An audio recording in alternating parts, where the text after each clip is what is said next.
this for me? We're very welcome. My name is Tina Rice. I've been working with Brandy Excellent. with the marketing here locally in our area, and I just wanted to say hi. Y'all let me know whatever else I might possibly be able to do.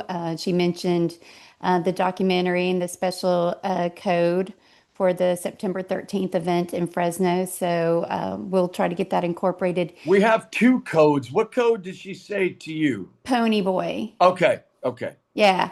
So I think Kaysen's going to bring that up in the interview, give you an opportunity to put that out, and then Great. also we can use a graphic that has it on This there. is for print, correct? Or are you using the Zoom?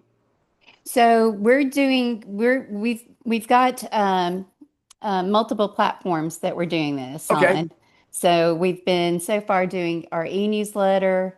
We haven't done any print yet. Brandy and I've touched on that, so I'll be sending her some information about that shortly. Zoom, we have several different social media channels, so we can Okay. take the Zoom and we can, segment So it all of the out. above. Yeah. All right, great.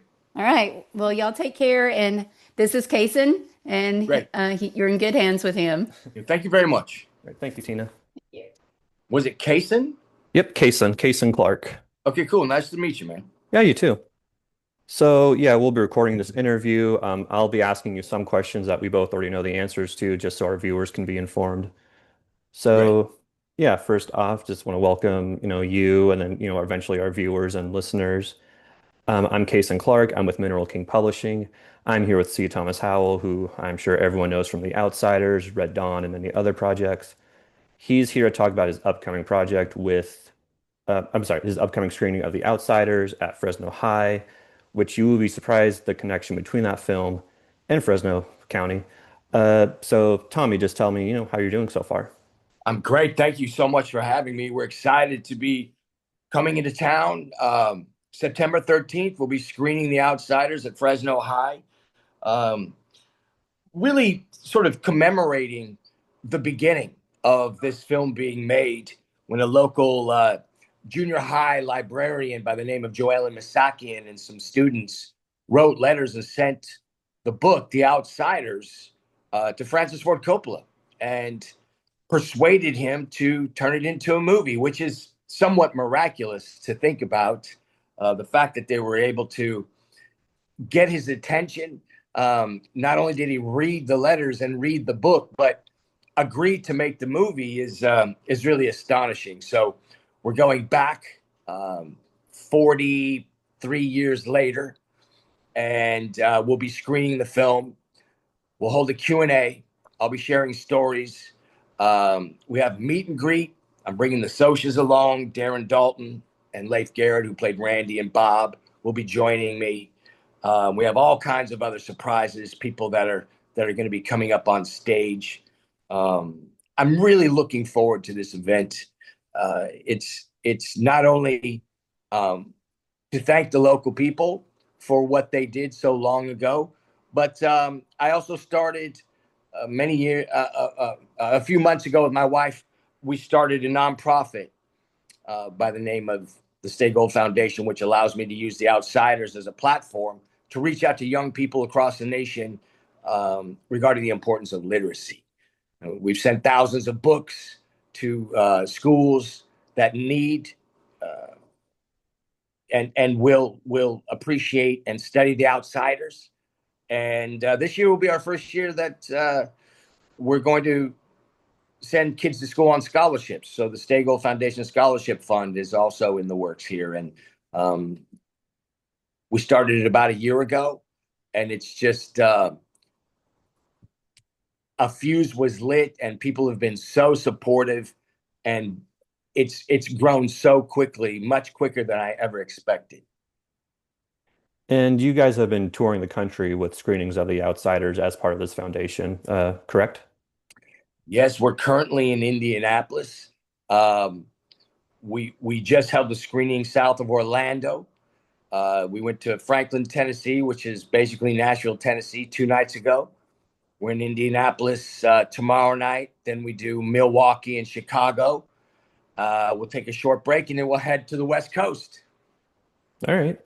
So yeah, just talk more about how special, screening it here in Fresno is. I believe some of the former students will be there attending the screening.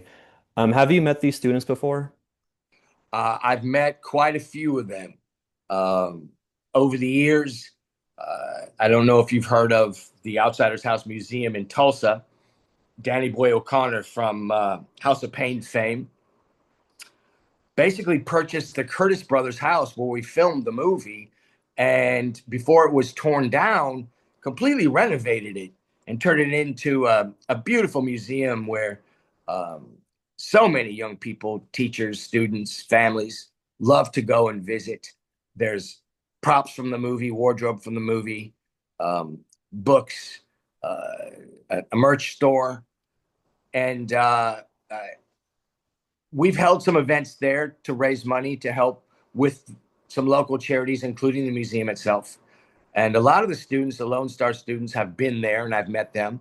Held an event last year in Anaheim where a large group of the Lone Star students came down to support.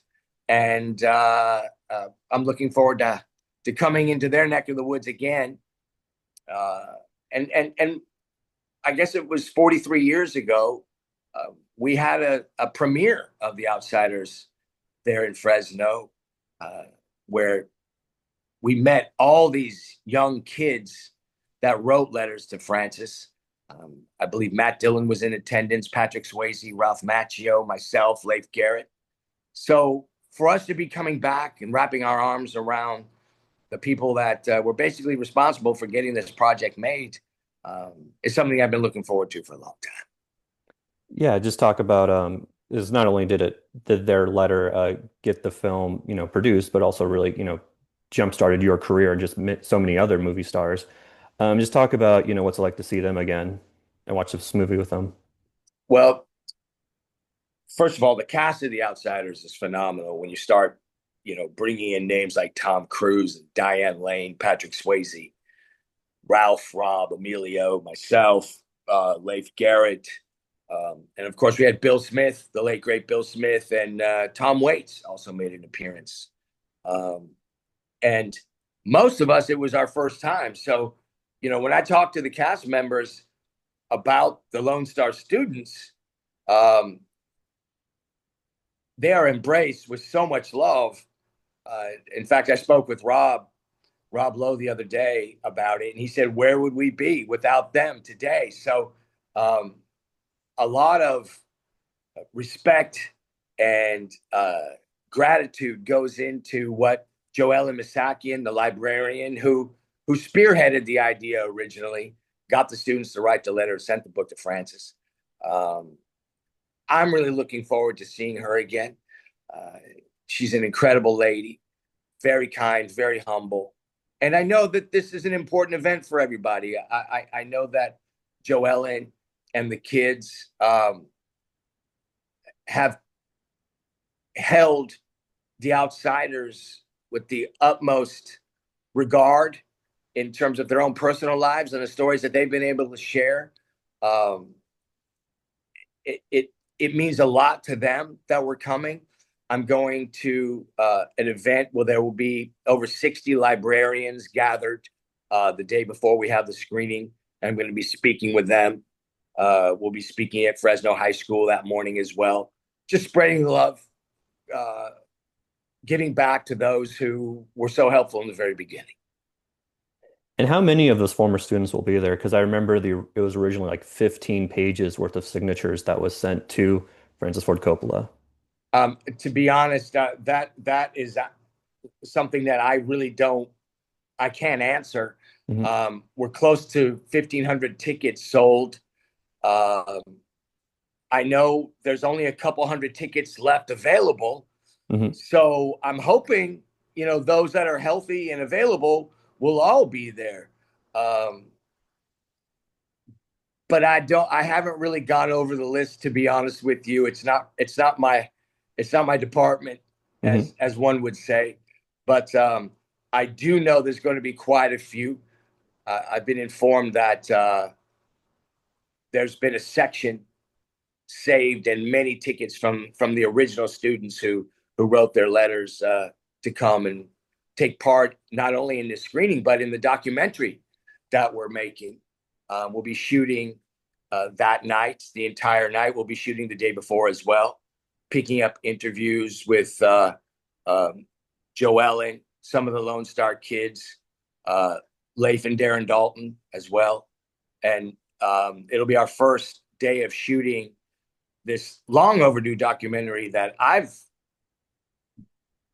personally thought should have been done years ago, but with the cast and director and an author like S.E. Hinton, who wrote this book when she was 15 years old, mind you.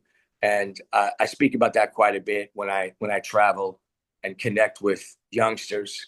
And ironically, a fun fact, she got a D in creative writing the year she wrote The Outsiders. So that just goes to show you where her focus was. But it's going to be a fantastic night. Many of us are looking forward to wrapping our arms around so many different people who were involved. We've had a great support system from a committee of people that have helped put this event together, from staging Royce Hall to helping with some sponsorship, gathering lodging, food, setting up a gala for our supporters, and the people that are really responsible for helping put this thing on. So it's really, a giant thank you from my perspective for everybody involved. And I think probably won't be another event like this held. So it's going to be special. Yeah. Yeah, can you just talk about, The Outsiders to you? Because I believe you were 15 when you were cast in that movie, correct? Correct. I was 14 when I started auditioning, 15 when we filmed it. Hmm. Um, for me, and I've said this before, having been in over 250 productions since, acting is really, filmmaking overall is really the only thing I know and have done over the years, apart from getting into music a few years ago. But looking back on my career, I felt like I was born to play that part. The auditioning process was excruciatingly difficult and intense. Literally every young person under the sun read for every different role imaginable, and some of the most talented people you can imagine, from Robert Downey Jr. to Dennis Quaid, Val Kilmer, Michael Anthony Hall, Mickey Rourke. The list just goes on and on and on. And the fact that we were the core group chosen to play these roles and bring them to life is something that we all cherish. It was like a boot camp. We earned those parts, and by the time we were actually cast, we were bonded together as brothers, and that bond will never be broken. And being such a young actor, a teenager, what's it like getting directed by Francis Ford Coppola, who'd done The Godfather, Apocalypse Now, and the decade beforehand? Well, the genius of Francis goes uh, beyond his talents as a writer and director. For me, he was part father, part psychologist, part friend.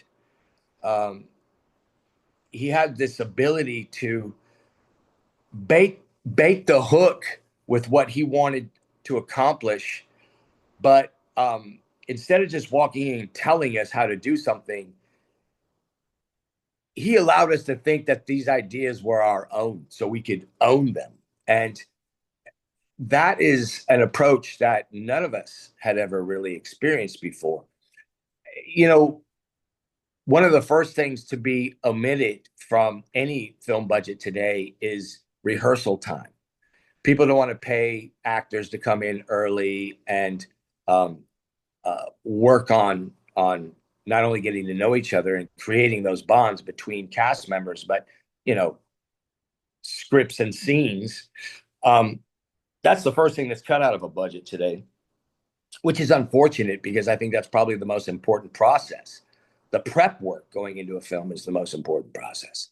If you're not prepped and you have to show up and do something and you're not clear, it can cause problems. So they brought us in a month early, and we shot the entire film on videotape way before we ever rolled any film. And that was unheard of back then. Today, video assist is a big part of filmmaking. But back then, in 82, it was unheard of. And Francis and his son Gio Coppola then took the videotape and cut it together and screened it for all of us to watch, which he used as a learning tool. We were able to see both good and bad habits that we were bringing to the table at that point, and as well forming bonds along the way. Weekends were filled with um, very competitive uh, social events between the greasers and the socias, whether it was football games, basketball games, or bowling nights. This really implemented a healthy animosity between the two groups. Um, it built a trust for both groups individually, but also uh, it really allowed us to understand our roles and appreciate what we were about to do. Uh, Rob Lowe and Patrick Swayze and I, who played the Curtis brothers, spent many nights alone in our house, um, walking through a very broken down, poor part of Tulsa, um, trying to understand what that was like. Rob came from Malibu, California, a very ostentatious part of LA. Patrick came from a successful home out of Houston, Texas, and I came from a middle class home just outside of Los Angeles myself. So submerging ourselves into that experience and spending those nights together were important for us. I went on to do 3 pictures with Patrick. We did Red Dawn together as well, and another movie with Jamie Lee Curtis called Grandview USA. But here's a fact that not very many people know. My father, former stunt coordinator, was a stunt coordinator on a film called Urban Cowboy back in 1978, and that was shot in Houston.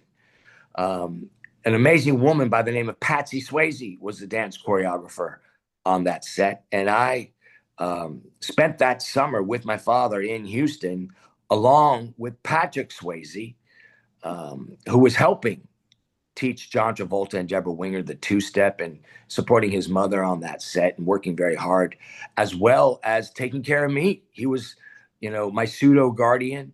My father was quite busy, and I would spend many lunches and whenever Patrick had some time off, we'd spend time together. 3 years before we ever knew we'd be beginning our journey on a 3-picture uh, uh, career together. And that happened when I was about 11 years old. So by the time we reconnected on the auditioning process and filming of the movie, we already were like brothers. So that helped a lot for me. Wow. Nice. Moving on to the book itself, The Outsiders. You guys are handing out or per distributing copies of the book. Just talk about what about the story of both the book and the movie, the story and characters that you think really resonate with younger people throughout the years. Well, uh, it's fascinating that, the book was written 60 years ago. Um, we made this movie 43 years ago. There's currently a hit Broadway play that has won Tonys and is packing the house every night. So this story has lived in perpetuity for years. It's extremely relatable. Again, I think it goes back to that old adage of the haves and have-nots. and I think that still exists today. But really, there's a character for everybody in this piece, and it doesn't really matter what side of the tracks you're from, rich or poor. If you're a Dallas fan, a Johnny Cade fan, a Ponyboy fan, or a Cherry Valance fan, there's somebody for everybody in this piece. And you know, really, the film shot in the early 80s, in 1982, was one of the first movies in the 80s um, about kids for kids. And it sort of started a domino train of many teenage movies to follow. But up until that point, there hadn't been many movies for kids about kids.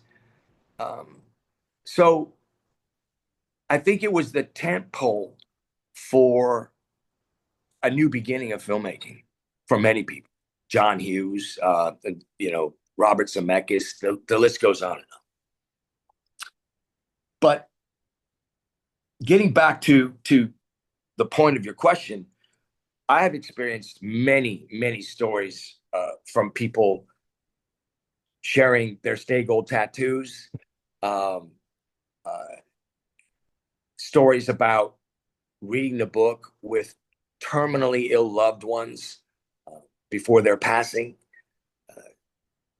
We've had 3, 4 generations of family members come to our screenings and sharing their stories about reading the book together.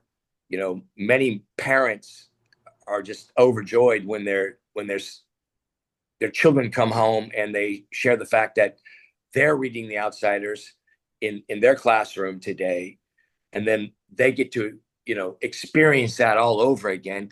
I believe it's required reading in about 75% of the schools across America, and most of those schools screen the film after that. So each and every year we get a new batch of 13, 14, 15-year-old kids that reach out to my social media, and they're crying because Johnny Cake and Dallas Winston are dead. And then, of course, they realize that Ponyboy is 58 years old, and they really start crying. And, there's a bond there between family members through this platform. And that's why we've had so much success. It's not just for kids, adults still love the film. And, movies have changed so much. They're agenda driven, effects driven. And, I think the point of a really good movie is storytelling. And The Outsiders allows you to connect with great characters, a great plot point, and a story that has really affected so many people for so long. I think the book has been translated in 35 different languages. Um, it's a worldwide loved story, film, and it continues to uh, grow in the sense of, and I think largely due to required reading, but um, I don't think 43 years ago any of us anticipated this film becoming sort of, a part of American pop culture. But, for lack of a better word, and I don't really care for this word, but it's become iconic. And what an amazing cast it also has. So I'm just proud to be a part of it. And did you grow up reading the original novel? No, I was introduced to it when I started auditioning for it. And like many kids in classrooms who read the first chapter, jump to the last chapter, and hope to skim you know, the the back of the book contents. Uh, I was um, assaulted by this incredible story and couldn't put it down. And 5 hours later, I finished the last page and was wiping, a tear from my eye, and knew immediately I wanted to be a part of it. So I understand how it affects so many people, and I've heard over the years that it's the first book that so many people have read from cover to cover. It's a favorite movie for so many people, and I had the same experience when I read it when I was 14. Hmm. Yeah, it just shows the power of literature. So the mission of the Stay Gold Foundations, is promote literacy. Can you just talk about in this day and age how important literacy is, especially, with social media and all these other distractions? People just aren't reading as much as they used to. Just talk about the importance of literature, like The Outsiders. Well, I speak to so many teachers every year and so many parents, and you yourself, uh, understand simply by going out to dinner when you see a family of four, everybody, including the toddler, is on a device. I see a baby with giant headphones and this big iPad, and I'm thinking to myself, what happened? What happened to us socially as a group of people?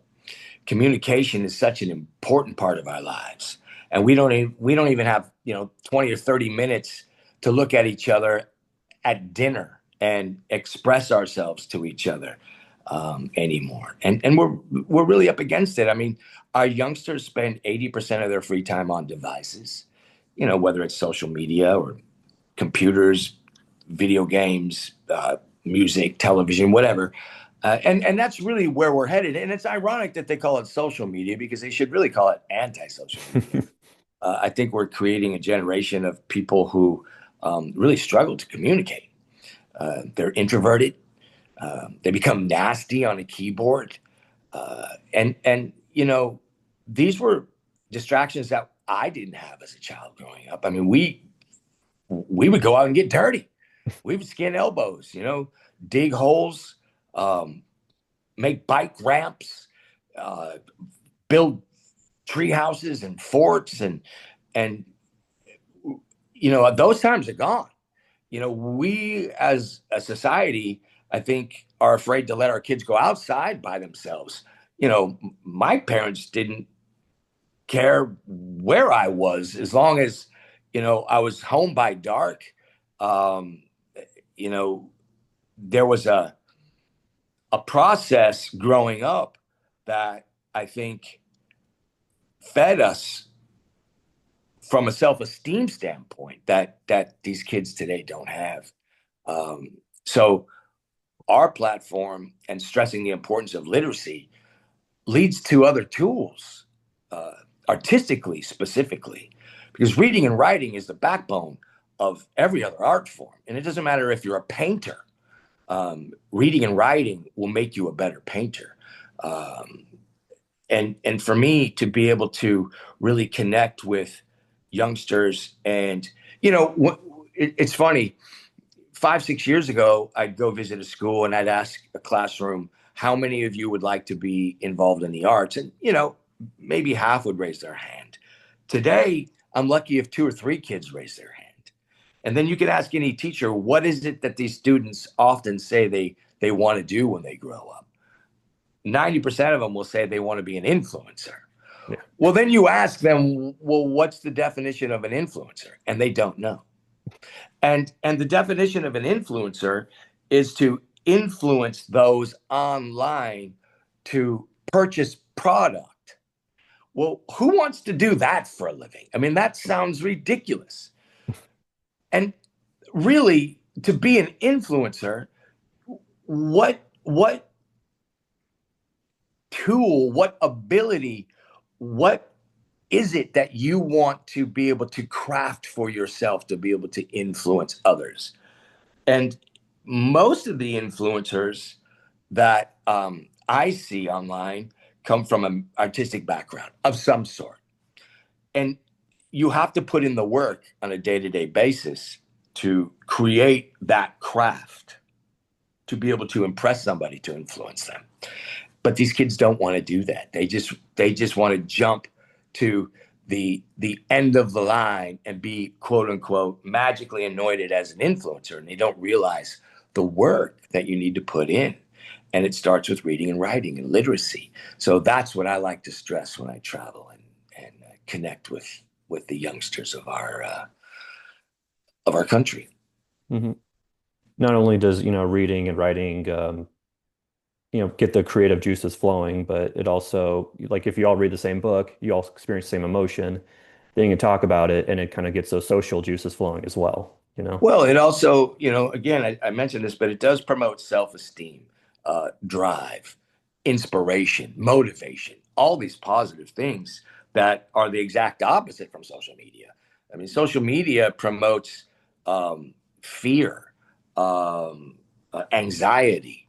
Uh, we there's a hopelessness after you spend hours scrolling through social media, seeing all the successes of all the other people, seeing all the things that you don't have, seeing all the things that you feel like you could never achieve, and then you know turn that off and you feel empty and hollow inside. Well, imagine if you were, studying to play the guitar, or becoming an incredible painter, or writing poems. If you were to spend the amount of time creating that we do on these social sites, it wouldn't be very long before you already had the ability and the tool to influence thousands and thousands of people, but they don't see that. So it's a real challenge, and it's going to be interesting to see where we go, and the society that we create very soon. I mean, we already don't think for ourselves. We have AI now. We push a button.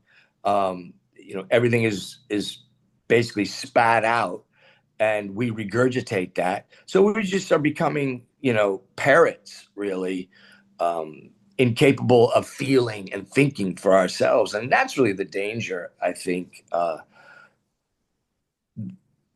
that we're facing as a society. I think, for me personally, it took me 2 weeks to muster up the courage to go ask Mia LaCroix out on, a date, or to the prom.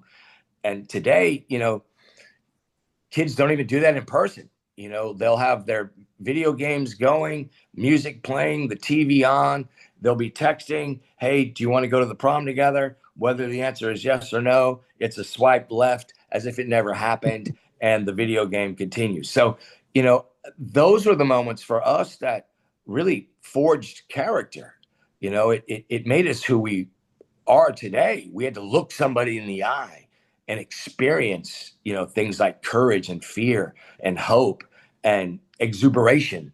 But, those elements are omitted from our youngsters today. And, it's an interesting time for sure. All right, we're almost out of time on our Zoom call, so just one last question. Can you just talk more about the documentary that you guys are going to start shooting with this screening? What's the purpose of it? What will you guys be filming? Well, for me personally, it's less of a who's who, because we all know what happened to Tom Cruise and Ralph Macchio and Emilio and the entire cast of this movie, who um, essentially became the backbone of Hollywood for many, many, many years. And it's focused more on the making of, how this movie was brought together. Um, we have a ton of behind the scenes footage because, like I said, Francis was very involved with videotape before anybody else, and videotaped so much of this process of auditioning. Again, we shot the movie on videotape before we ever filmed it. So there are certain elements and aspects that I would like to expose and share. And you know,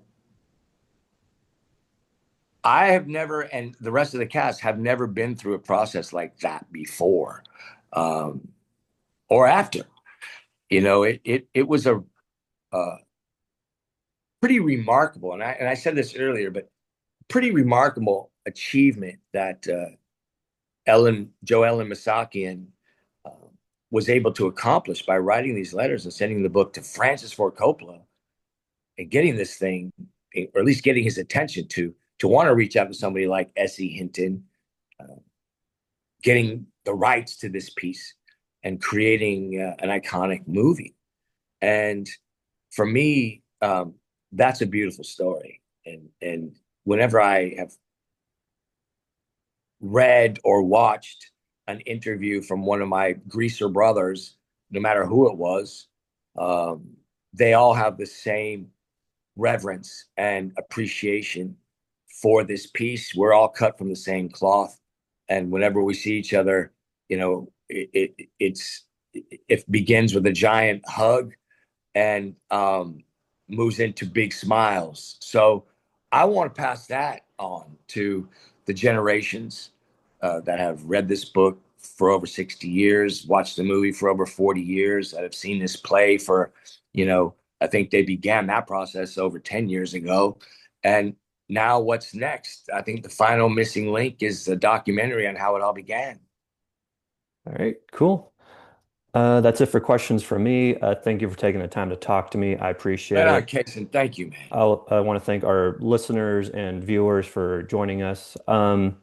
Just a reminder, Outsider screening will be on September 13th at the Royce Hall at Fresno High.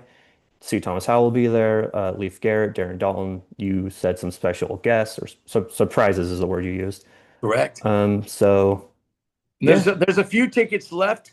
I think we have a code word, Pony Boy. If you're looking to get in at a little bit of a discounted rate, but they are moving fast. You can buy tickets at TommyHowellMusic.com.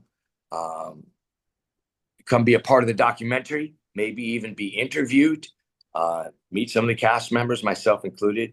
There'll be merch, storytelling, and it's going to be a lot of fun. So if you're not doing anything September 13th, load up the kids, grab a friend, or just come by yourself, and we'd love to see you. yeah, cool. Well, yeah, thank you for taking the time. We All really right, Case. appreciate it. Thank you, sir. Have a great day. All right, thank you. You too. Okay, bye. Bye.